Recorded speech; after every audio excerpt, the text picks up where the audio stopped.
नमस्कार. मांडवगण फराटा येथील शासकीय कार्यालयही बॅनर फ्लॅक्सचे विद्रुपीकरणाने झाकल्या जात आहेत.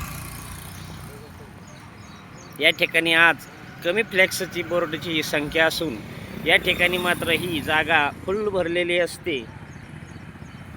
गावचा रस्ता हा जो मेन महत्त्वाचा वाहतुकीचा आहे, हा सर्व दोन्ही बाजूनी बॅनरने झाकलेला आहे की काय असं निदर्शनास येतं. आणि मांडवगण फराटाची लोकसंख्या खूप मोठी आहे, यामुळे मात्र प्रत्येकाला इतर जिल्ह्यातील इतर गावातील लोकांनाही मांडवगण फराटामध्ये आपले फ्लेक्स बोर्ड लावण्याचा मोह मात्र आवरत नाही. तरी हे विद्रुपीकरण सर्वोच्च न्यायालयाच्या मार्गदर्शक सूचना यांचं पालन, सन्मान की अवमान, हा प्रश्न मात्र आता ग्रामीण भागातही निर्माण होऊ लागला आहे.